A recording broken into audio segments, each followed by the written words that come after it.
Reduce dalla sconfitta esterna di Lascari, il Torre Grotta di mister Gianni Colaggiunta vuole tornare subito a fare punti nel campionato di promozione. È turno infrasettimanale nel girone B, dove la formazione rosso-blu al Filari di Rometta affronta il Città di Galati, compagine che chiude attualmente la classifica con un solo punto conquistato nelle prime 5 giornate. Un avversario che sulla carta pare abbordabile, ma non da sottovalutare, visto che proprio contro i torresi i galatesi cercheranno di rilanciarsi. Il Torre Grotta, al canto suo, dopo i primi 4 punti nelle prime 5 gare, ha bisogno di dare continuità alle buone prestazioni fin qui messe in campo. La formazione di mister Giunta per affrontare questa sfida: Raimondi, Arrigò, Leo, Giordano, Ferlazzo, Zirilli, Bonasera, Battaglia, Spadaro, Impala, Cannistrà, pronti via, brivido, Galati al quinto che passa avanti, Ferlazzo sbaglia il retropassaggio, Davide Vicario segna la rete che porta avanti gli ospiti. Minuto 15, il Torre Grotta deve cercare di riscattarsi immediatamente, Impala si libera bene, esplode il mancino, colpisce la traversa a un passo, a centimetri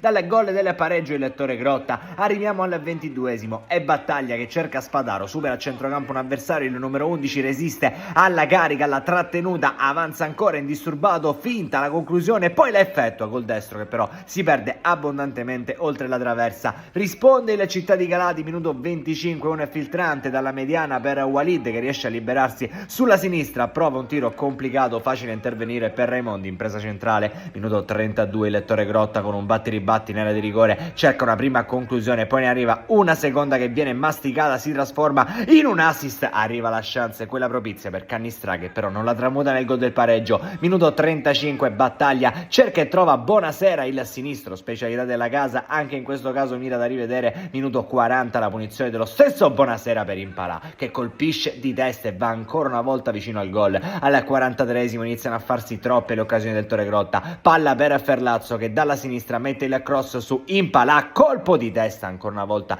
non inquadra di poco la porta. Finisce invece così il primo tempo al Filari di Rometta, Torre Grotta sotto di una rete fin qui vince il Città di Galati grazie al gol di Vicario dopo 5 minuti. Partiamo con la ripresa, ci sono cambi, escono Battaglia e Cannistrà, dentro Rasai Guerrera, ma chi parte meglio ancora una volta il Città di Galati nella frazione con la conclusione di Walid che però è centrale per Raimondi. Minuto 54, Giordano alza la testa, poetico il lancio per il compagno Guerrera perché gli dice di spingerla in rete e lui non si lascia pregare, conclusione precisa all'angolino, assist meraviglioso, arriva l'1-1, ancora cambi, entra Viscuso fuori Arrigò al 60esimo, entra Raimondo, seconda gara in prima squadra per lui, fuori Impala al 65esimo, Bonasera riconquista il pallone e la mette per vie centrali su Guerrera, sale a destra il neoentrato Viscuso che la stoppa, pensa al cross, poi lo effettua col mancino, eccolo lì Bonasera che fa 2-1, che ribalta totalmente la pratica. Minuto 72, il Torre Grotta adesso spinge con la punizione di Giordano, c'è la spizzata di Rasà, il pallone però viene contenuto da Graziano in qualche modo. 78esimo, Spadaro per Rasà, i rossoblù vogliono chiudere i giochi, l'attaccante riceve e ha l'intuizione di lanciare alla perfezione il numero 3, sterzata in area di rigore, conclusione che viene prima stoppata, finisce tra i piedi di Rasà che si inventa il destro del mercoledì e il gol del 3-1, quello che chiude